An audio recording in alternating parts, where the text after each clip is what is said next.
सम्मानित सभी वरिष्ठ पत्रकार और छायाकार साथियों का धन्यवाद करता हूं। आज के समाचारों में, प्रेस में, अखबारों में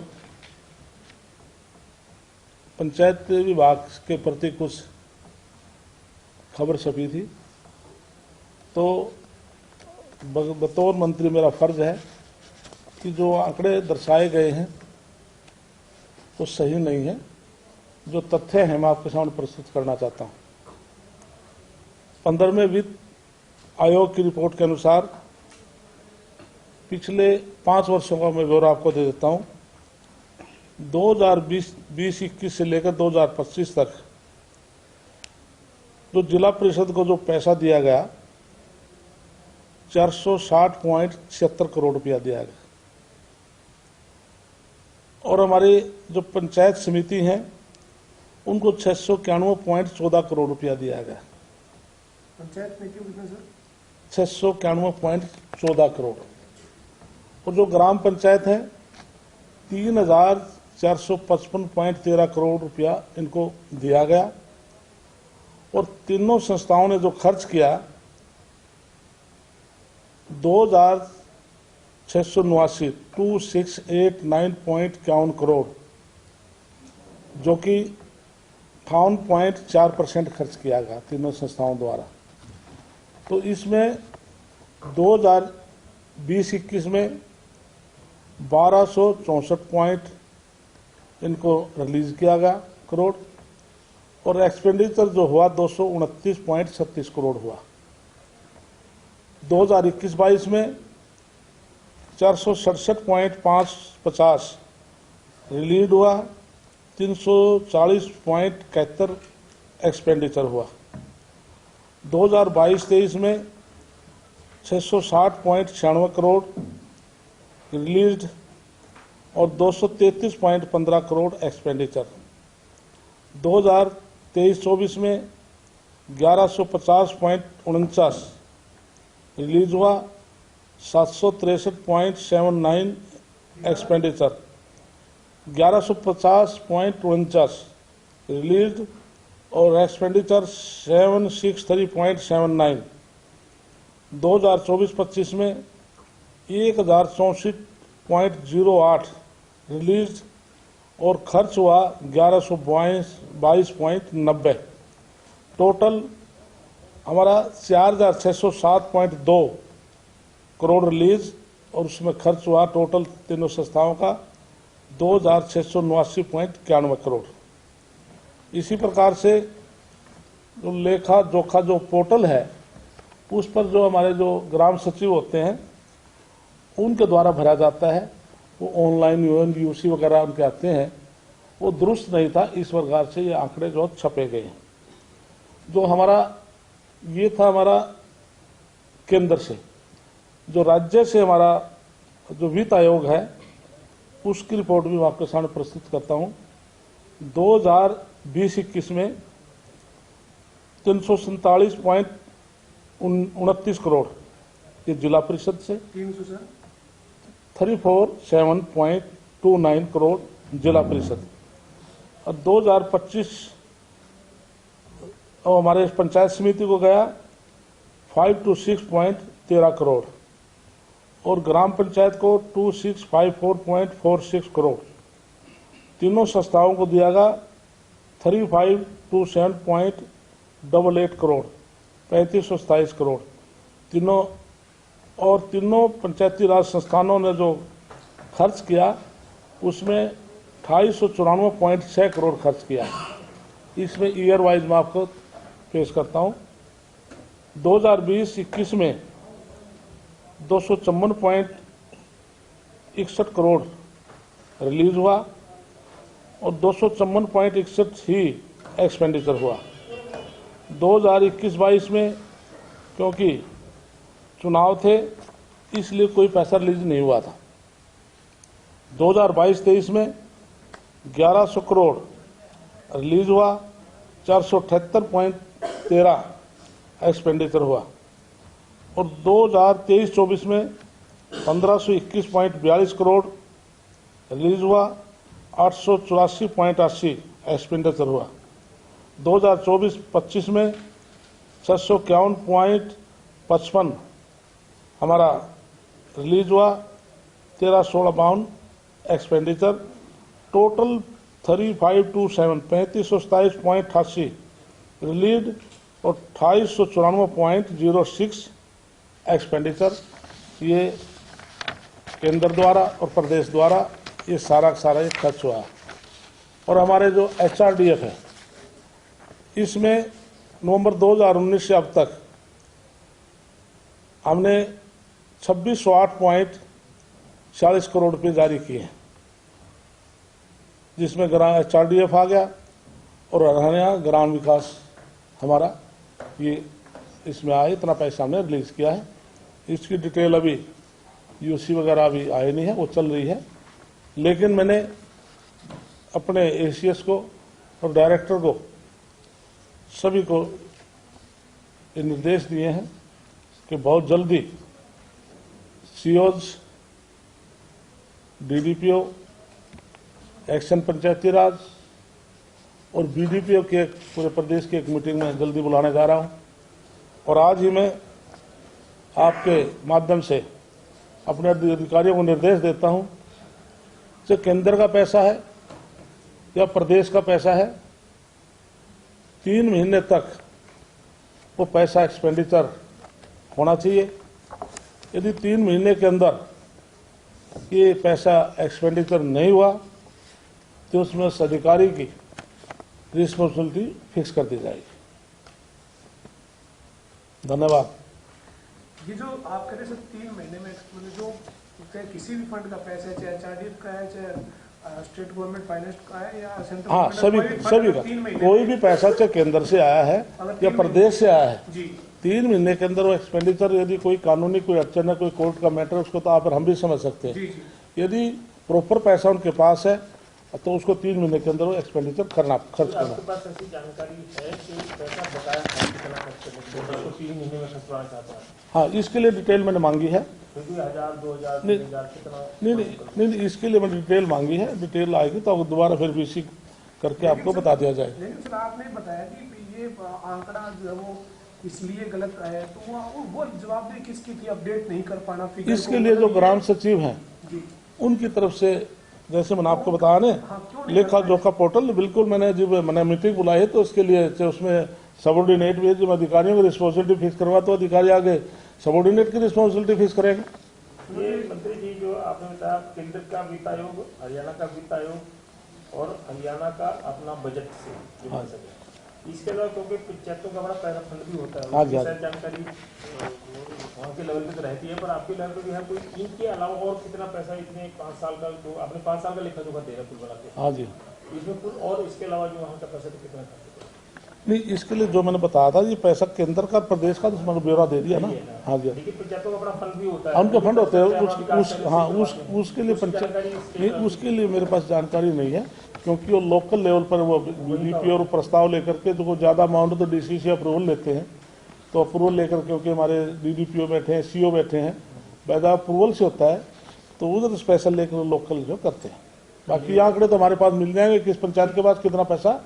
जैसे कई बड़ी पंचायत है जिसमें 200, 300, 300 करोड़ भी है, तो किसी ग्राम पंचायत की कोई लीन जमीन एक्वायर हुई है तो वो तो सब FDs वगैरह हैं। लेकिन कुछ पंचायतें ऐसी भी जिनके पास पैसा भी नहीं है। नहीं, जो आप 3 महीने के लिए टाइम बाउंड किया है, तो ये पैसा खर्च कर दो, हाँ। तो वो विकास वाला अलग फंड होगा, उसके लिए कह रहे हो ना? नहीं, जो पैसा, हर स्कीम के अलग अलग हेड हैं, स्कीम, हाँ, हर स्कीम के अलग अलग हेड हैं, तो हर हेड में जो पैसा चाहे केंद्र की पॉलिसी से आया, चाहे प्रदेश के पॉलिसी से गया है, तो पैसा तो अलग अलग हेड का अलग अलग उसमें खर्च होगा। तो इसके लिए जब तो मैं बहुत जल्दी इसका तुरंत मीटिंग बुला रहा हूँ इन सभी अधिकारियों की, और पूरे प्रदेश की जो मीटिंग बुलाएंगे आपके सामने सारे तथ्य रख दिए जाएंगे। लेकिन ये विश्वास आपको दिलाता हूँ कि जो केंद्र से पैसा आएगा, प्रदेश का पैसा हम लैप्स नहीं होने देंगे।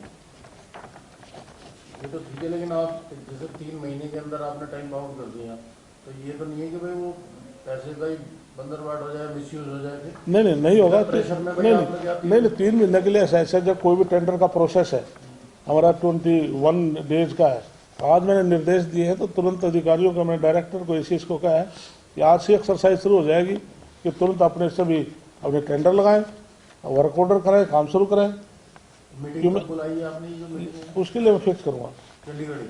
नहीं, वो देखता हूँ मैं, अच्छा। चंडीगढ़ करूँगा, दिल्ली करूँगा, क्योंकि मेरी दिल्ली ड्यूटी है, तो हो सकता है मैं दिल्ली भी बुला लूँ मीटिंग, अधिकारी की मीटिंग। दिल्ली भी तो हिंदुस्तान की राजधानी है, तो हरियाणा दिल्ली के साथ सटे हुआ है। तो दिल्ली चुनाव में ड्यूटी लगी है। पंचायती राज में और कुछ आप अपने पास से कहें, हम दूसरे डिपार्टमेंट में शिफ्ट होना चाहते हैं, इसमें कुछ और कहना चाहते हैं? इस पंचायती डिपार्टमेंट के लिए जैसे मैंने समय समय पर आपको पहले भी बताया था, हमने कुछ योजनाएं हमने अपने शोधन के एजेंडे में हमने ली हैं। जिस प्रकार से पूरे प्रदेश के शमशान घाट या कब्रिस्तान, उनकी चारदीवारी, उनका रास्ता पक्का करना, उसके अंदर पानी की व्यवस्था करना और शेड बनाना, ये हमने प्रायोरिटी पर लिया है। हमने 1000 गाँव के अंदर हमने ई लाइब्रेरी खोलने के लिए फैसला किया है। लगभग हमारा सामान जा चुका, तैयारी है, बहुत जल्दी हम वो भी करने जा रहे हैं। 20 महीने में खुल जाएंगी? इसके लिए बहुत जल्दी ये लाइब्रेरी बहुत बिल्कुल मैं आपको करता हूँ, उससे पहले हम काफ़ी आपके सामने उद्घाटन करा देंगे मुख्यमंत्री से टाइम लेकर के।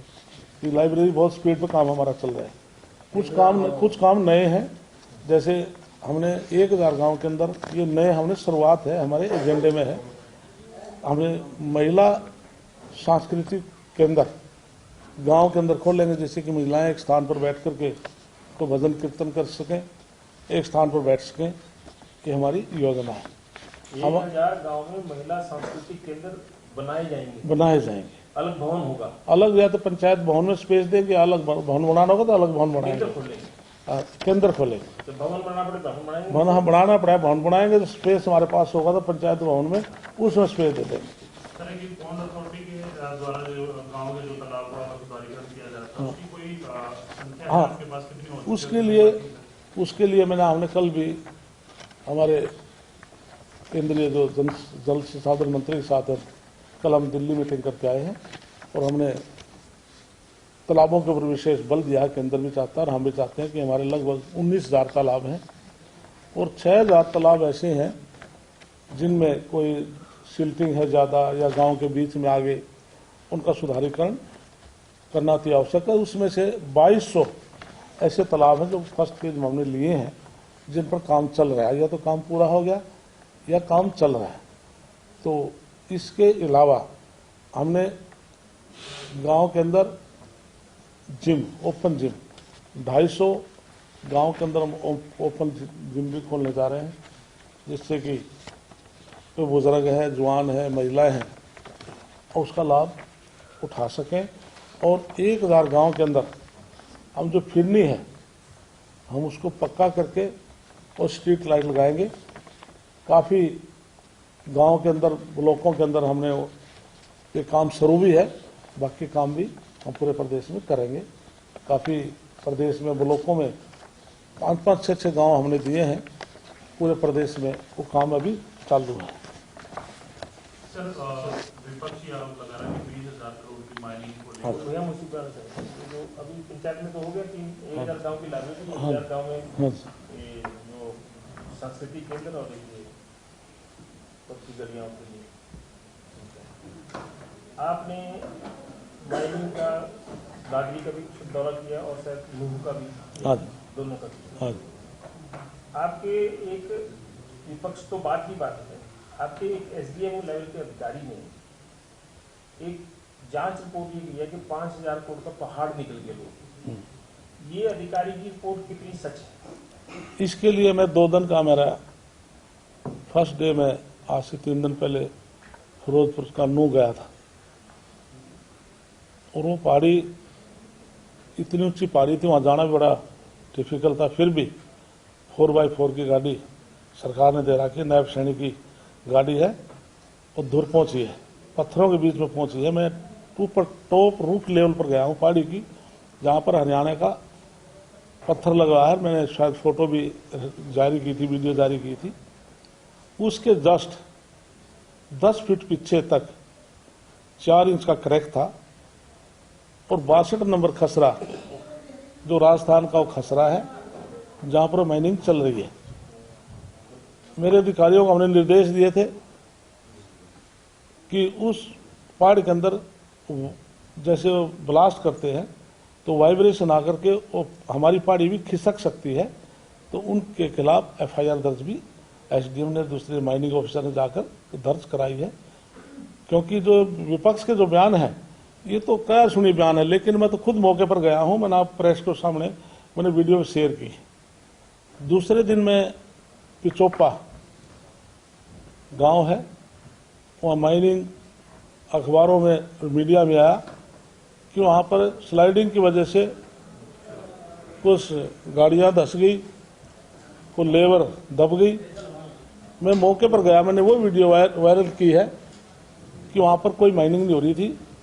उस पिचोपा जो माइन के साथ शिव शक्ति स्टोन क्रैशर जो पत्थर और मिट्टी को अलग कर रहे थे, वहाँ पर सुभाष नाम का एक श्रमिक वहाँ पर काम कर रहा था।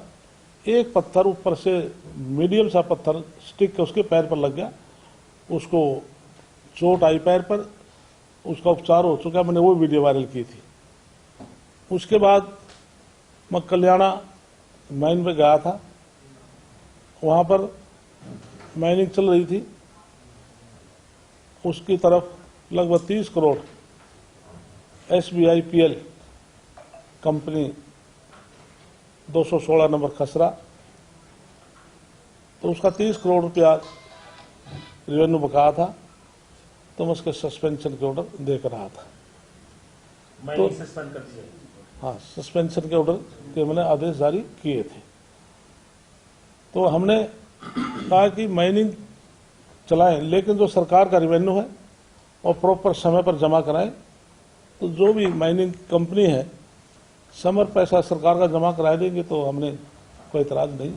जो मैं अधिकारी ने कहा, जो अधिकारी ने कहा कि 5000 करोड़ का पहाड़ निकल गया, वो रिपोर्ट कितनी सच है उसकी कुछ मैंने खुद आपको वीडियो दिखाई, अभी हो गया उस अधिकारी नहीं उसके लिए भी मैं जानकारी उसकी मैं भी इंक्वायरी कराऊंगा। उसने किस आधार पर बात कही है कि मैंने खुद रुख पर जाकर के मैंने सारी हरियाणा की जो पहाड़ियाँ हैं, अब भी मेरे पीए के पास मेरे मोबाइल में है, मैं पहाड़ियाँ दिखा सकता हूँ। यदि माइनिंग हो तो वहाँ से नजर तो आए जो रास्ते, अरे पीए को बुलावे, जो राजस्थान की जो पहाड़ियाँ हैं उसमें माइनिंग का अलग है। तो इसमें हंस कहाँ भाई, हंस जो मुंह वाली पहाड़ी है, जो पिल्लर वाली पहाड़ी है, वो सब मीडिया को दिखाएं। ये टीवी का दिखाते दिखाओ, ये मुझे दिखाओ जिस पर मैं खड़ा हूँ। ये हरियाणा का स्टोन लगा हुआ है और सारी पहाड़ी आपको नजर आ रही है। इधर हरियाणा का चल रहा है नहीं, ये जो पहाड़ियाँ दिख रही हैं, जो माइनिंग जो नजर आपको आ रही है, ये राजस्थान का 62 नंबर खसरा की है। और जिस स्टोन के ऊपर मैं खड़ा हूँ इसका आप देखेंगे किसी पहाड़ी को एक स्टोन भी कोई आपसे उखड़ा नजर नहीं आएगा। ये मैं खुद देखना भाई, ठीक नहीं दिख रहा है उस पे हरियाणा का बॉर्डर, बॉर्डर वाला दिखाना। ये तो राजस्थान का था, हरियाणा वाला दिखाना जहाँ पर हरियाणा बॉर्डर है। ये रहा, देखो ये हरियाणा का, ये पत्थर ये रहा। जहाँ आप खड़े ये हरियाणा और एक साइड में राजस्थान में हो रही है, हरियाणा में। हाँ जी, ये 10, हाँ ये राजस्थान में ब्लास्ट करते हैं वो उसका थोड़ा हरियाणा की साइड में आया 10 फीट भी नहीं होगा, बस 10 फीट इम्पैक्ट है ऐसे। वो भी 10 फीट पीछे मिट्टी का क्रैक है पहाड़ी में 4 इंच का। ये देख लो, उसकी अपने एफआईआर दर्ज करा दी, उसकी एफआईआर दर्ज करा दी। तो आप ये कह रहे हैं कि ना तो नूहू में ना दादरी में कहीं पर कोई अवैध माइनिंग नहीं थी। और रणदीप सुरजेवाला जो बयान दे रहे हैं 2200 करोड़ का सब निराधार। रणदीप सुरजेवाला कह रहे हैं कि अगर कोई गड़बड़ है नहीं तो फिर एफआईआर दर्ज क्यों करवाई है? एफआईआर दर्ज इसलिए कराई है, वो कहते हैं भी पंजाब राजस्थान में बीजेपी सरकार है, हरियाणा बीजेपी सरकार है, लेकिन अलग स्टेट है, अलग स्टेट का रेवेन्यू राजस्थान को जाता, हरियाणा को हरियाणा को। जब हरियाणा की कोई माइनिंग जो कर रहे हैं तो हरियाणा की जो पहाड़ी जो क्रैक होकर उधर जाकर पड़ गई तो क्या हरियाणा के सरकार का रेवेन्यू पर असर नहीं पड़ेगा? तो हम अपनी जो पहाड़ी गिरी है मतलब उधर? अभी गिरी क्रैक है, गिरी नहीं है, गिर सकती है, क्रैक है, राजस्थान के ब्लास्ट से हरियाणा की पहाड़ियों पर इम्पैक्ट हो रहा है। इम्पैक्ट हो रहा है। ये मंत्री ने मौके भी जाके देखा, मैंने देखा था, इसलिए एफआईआर दर्ज कराई। इसलिए एफआईआर दर्ज कराई। मेरे से पहले एफआईआर दर्ज हो चुकी थी, लेकिन उन्होंने पुष्टि की मुझे, माइनिंग जो अधिकारी मेरे साथ थे उन्होंने मुझे पुष्टि की भी हमने इसलिए कराई है, नीचे से जो ब्लास्ट करते हैं तो 10 फीट का पत्थर का और माइनिंग जोन का केवल 10 फीट का फर्क बड़ा मुश्किल से है, वहाँ पर क्रैक है 4। तो कोई इसमें रूल में ऐसा नहीं है सर कि वो दोनों का ज्वाइंट जहाँ पत्थर है वहाँ 20 फीट 30 फीट में ब्लास्ट ना वो कर सके ना हरियाणा कर ऐसा कोई नियम नहीं है, कोई हमें चलो मालूम नहीं है, आप गए मौके पे। इसके लिए इसके बॉर्डर पे होता ही है सर, मान लो ये पहाड़ी हरियाणा में बंद है, हाँ जी अरावली पहाड़ी पे माइनिंग बंद है, बंद है। तो ये भी तो अरावली में ही आती होगी जब हमारी 10 उस सरकार ने माइनिंग जो राजस्थान सरकार को और इसके लिए मैं माननीय मुख्यमंत्री से भी बात करूंगा और अपने चीफ सेक्रेटरी से अधिकारियों से बात करेंगे, इसमें राजस्थान सरकार से बात करें। ठीक है, अलावा जो माइनिंग जो जहाँ चल रही होती है वहाँ एक निश्चित दायरे के पास और अधिक माइनिंग जो है वो करने के मामले या ज्यादा गहरा खोदने के मामले जो है वो पहले देखने के लिए मिले। इसके लिए जो कोई भी माइनिंग जब दी जाती है उसका एरिया भी होता है, कितने एकड़ एरिया है, उसका ये भी क्राइटेरिया है। यहाँ पे जो वाटर लेवल जो नीचे वाटर लेवल है उससे नीचे नहीं जा सकते, 4 साढ़े 4 मीटर, हाँ, ताकि उसको कर सकते हैं। तो उसका क्राइटेरिया बैठा था, जो क्राइटेरिया को उससे आगे जाएगा तो उसके खिलाफ एक्शन है। खानक की जो माइनिंग है वहाँ पर काफी डीप तक देखने के लिए मिला, पीछे ऐसे मामले भी जो है सामने आए थे जो लगातार विधानसभा के अंदर आए थे। मैं डाटम वाली जो खानक है वहाँ पे जो पिचोप्पा में है वो मैं देख के आया हूँ, वो बंद है। सर दिल्ली में आपकी ड्यूटी लग रही है, दिल्ली में चुनाव की? हाँ, दिल्ली में कोंडली विधानसभा में ड्यूटी है, तो वहाँ पर हमारे वरिष्ठ साथियों की, जिसमें महिपाल डांडा भी हैं, हमारे कृष्ण वेदी भी हैं, हमारे सतीश पुनिया प्रभारी हैं, पूर्व मंत्री बनवारी लाल जी भी हैं, पूर्व मंत्री कमलेश डांडा हैं, पूर्व मंत्री मनीष ग्रोवर हैं, पूर्व मंत्री हमारे यादव ओपी यादव, पूर्व मंत्री नहीं उदय क्या नारनौल से आगे लास्ट अभय सिंह यादव और इसके अलावा जेपी दलाल, सारे पूर्व इकट्ठे कर दिए। नहीं, मौजूदा भी हैं। आप तो हैं ही, आपको नेतृत्व तो बताइए आपने क्या लग रहा है? तो वहाँ पर 70 सीटें हैं। निश्चित तौर से मैं 4 दिन अब दिल्ली के अंदर लगा के आया हूँ, तो आज मैं 1 दिन के लिए आपके बीच में आया था, तो मुझे जैसे लग रहा है हम 70 में से 50 सीट बीजेपी की बार लेंगे।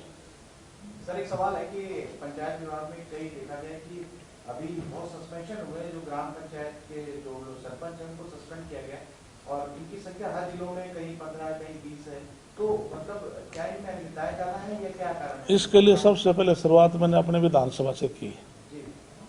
जब मेरे ब्लॉक समिति के चेयरमैन हरपाल मलिक ने मुझे बताया कि मुझे ऐसी कमियां नजर आ रही हैं, उन्होंने मुझे रिक्वेस्ट दी, तो मैंने तुरंत बीडीपीओ को निर्देश दिए, आप इसकी मुझे इंक्वायरी कर दें।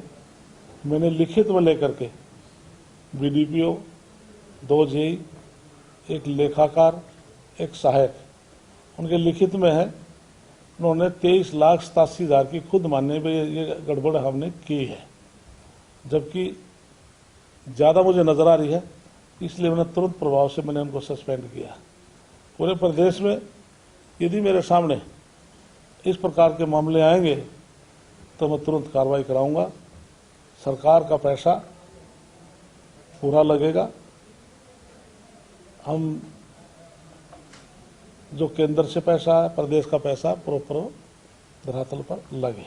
क्या सरपंचों को भी सस्पेंड किया गया? कुछ ऐसी सूचना है आपके पास? नहीं, मैंने तो अधिकारियों को सस्पेंड किया है, सरपंच को तो चार्ट कैसे गए 23 लाख रुपए कैसे चाहते हैं इन्होंने जैसे कोई लोहे के बेंच है, धरातल पर कम थे, हैंडपंप हैं, उनकी संख्या कम थी, तो यहाँ दिखाई गई या उसका ज़्यादा दिखाएगी। कुछ रेट में भी डिफरेंस है, कुछ धरातल पर वाटर कूलर भी नहीं पाएंगे। इस टाइप से कई चीज़ें हैं। मटेरियल में भी मिला सब कुछ, मटेरियल जैसे बताया कुछ गया नहीं, ये चीज़ें ठोस चीज़ें हैं। हैंडपंप है, वाटर कूलर है। ये सारे इसराना ब्लॉक के थे? ये इसराना ब्लॉक का था। ये जो कितने पंचायतों में तेल आपका गबनी है? कितनी पंचायतों में? वहाँ 27 विलेजेस है। लेकिन जो तालाब अथॉरिटी है, पॉन्ड अथॉरिटी काफी पहले गठित हुई है, तो इस पे तालाबों पे जो पोजेशन लोगों ने इलीगल कब्जा कर लिया, दुकानें बना ली, प्रॉपर्टी बनी, कुछ इस तरह के मैटर आपको सामने आए? हाँ, इसके लिए मैंने विधानसभा में बिल पेश किया था कि 2000 से पहले किसी व्यक्ति ने ग्राम पंचायत की जमीन पर गलती से मकान बना लिया, पहले 300 गज तक उस ग्राम पंचायत को अधिकार थे। ग्राम पंचायत प्रस्ताव करके, परमिशन लेकर के उस व्यक्ति ने वो रजिस्ट्री करा देती थी। लेकिन नायब सैनिक सरकार ने उसको बढ़ाकर के हमने 500 गज तक किया है। यदि कोई मकान तालाब के अंदर ना आता हो, फिरनी को डिस्टर्ब ना करता हो, कृषि भूमि होनी चाहिए, तो हम उनको कलेक्टर या मार्केट रेट पर हम उनको मालकाना हक देंगे। आदमी कोई भी हो जाए, गरीब हो, अमीर हो, हाँ, कोई भी व्यक्ति हो। अवैध कब्जाधारी होना चाहिए 2000 से पहले का। आज 20 वर्ष पूरा हो, 2000 ही मान के चलो। 2000 से पहले के अवैध कब्जाधारी को हाँ, 500 गज तक के मकान मकान जो उनसे बना लिया, कलेक्टर रेट पर या मार्केट, वो अभी वेट होना LR का, वो सरकार। 2000 के बाद अगर पोजेशन हुए हैं? नहीं, मेरा वो तो है, उसके बाद इलीगल माना जाएगा। कुछ इस तरह के मैटर हैं आपके संज्ञान में कि कितनी प्रॉपर्टी पे कब्जा हो गया, पंचायती जमीनों पे, तालाबों पे, और वो पानी की निकासी नहीं है उन इलाकों में? इसके लिए हजारों के उसमें मिल जाएंगे, बल्कि एक के गांव में 150, 200, 250 मकान भी हैं जो ग्राम पंचायत की, जो गरीब आदमी है, जो ग्राम पंचायत की जमीनों में जिनके घर बनाए बैठे हैं। तो ये सरकार घरों गरीब आदमी को उजाड़ने का काम नहीं करेगी, उनको बसाने का काम करे। इसलिए हमने फैसला किया कि गरीब आदमी मकान बनाता बड़ा मुश्किल से बनाता है, क्यों ना इनको कम से कम रेट पर इनको मकान मालकाना हक दे दिया जाए। क्योंकि जो हाउसिंग फॉर ऑल में जो देते आप मकान करते कि जनवरी में मुख्यमंत्री से हाँ जी, हाँ, इसके लिए हाउसिंग फॉर ऑल माननीय मुख्यमंत्री की विकास जो आवास योजना है, उसके तहत हमने 5 लाख मकान या प्लॉट देने का फैसला किया है। जो ग्राम पंचायत हमें प्रस्ताव देंगी, हम उनको प्लाट देने की अनुमति देंगे। ये अर्बन और रूरल का दोनों का मिशन है। 5 लाख का अर्बन के अंदर 30 गज का प्लॉट देंगे, और जो महाग्राम है उसमें 50 गज का देंगे, और जो ग्राम पंचायत है उसमें 100 गज का देंगे। तो इस प्रकार से बहुत जल्दी माननीय मुख्यमंत्री से समय लेकर के कुछ उद्घाटन भी कराए जाएंगे 31 मार्च से पहले। धन्यवाद।